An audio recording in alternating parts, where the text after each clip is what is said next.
Хакери Головного управління розвідки України, Міністерства оборони атакували електронні сервіси низки міністерств Росії. Також дісталось і банківським установам. Про це РБК України розповіло джерело в спецслужбах. Як стверджують у Роскомнадзорі, збій нібито пов'язаний з аварією на магістральній мережі зв'язку. Втім, джерело відзначає, що причина полягає у DOS-атаці, яку наразі проводять хакери ГУР. Зокрема, станом на 11 ранку був відсутній доступ до електронних сервісів сайту Держпослуг, а також послуг Міністерства оборони, Міністерства фінансів, Міністерства внутрішніх справ, Міністерства юстиції, Міністерства промисловості та енергетики, Міністерства інформаційних технологій та зв'язку і Міністерства надзвичайних ситуацій. Заблоковано також сайт та сервіси Федеральної податкової служби Росії.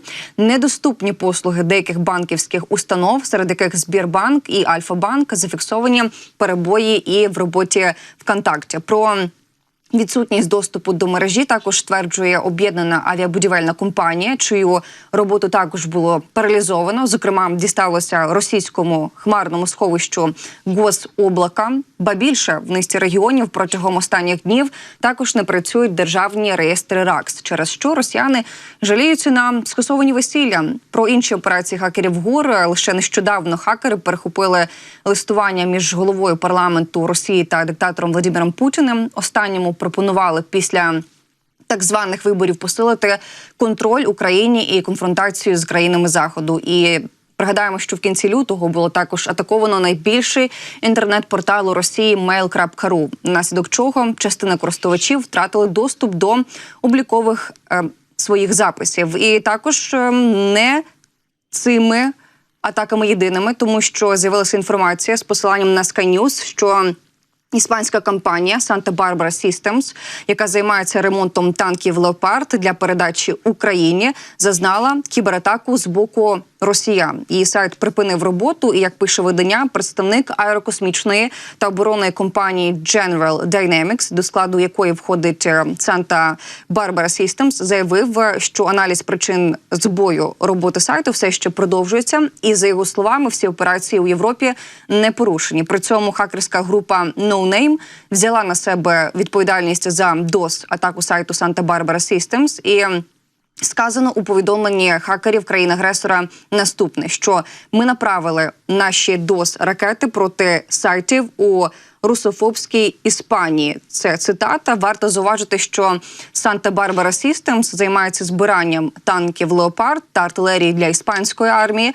а також допомагає відновлювати законсервовані танки «Леопард» для подальшої передачі українським захисникам. При цьому наприкінці травня Іспанія анонсувала передачу Україні партії танків «Леопард» у рамках нового пакету військової допомоги. Про наслідки, які можуть бути, ми обов'язково запитаємо у сьогоднішніх наших спікерів. Також на Манежній площі Москви на пам'ятнику радянському маршалу Жукову з'явився напис ГУР, який позначає Головне управління розвідки Міноборони України. Про це повідомляє РБК Україна з посиланням на РІА Новості, База та Астра. Напис на пам'ятнику з'явився в понеділок увечері, 3 червня. Їх нібито залишили дві медсестри, 55-річна Віра Ніколаєва та 28-річна Анастасія Лисенкова. Видання повідомляють, що жінок затримали відразу після того, як вони написали ось цей ГУР напис на пам'ятнику. Вони зробили напис нібито за вказівкою телефонних шахраїв, з якими спілкувалися близько тижня. У вівторок увечері, 4 червня, жінок відправили в СІЗО, і відео РБК Україна надали анонімні джерела, які підписала як громадська ініціатива «Молодь за ГУР». Давайте далі подивимось. Там свободно пока. Потом опять фотографироваться подойти.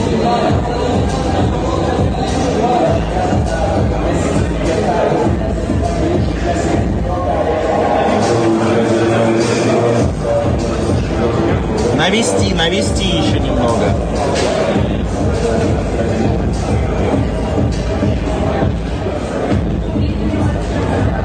Так надо, все, уходите.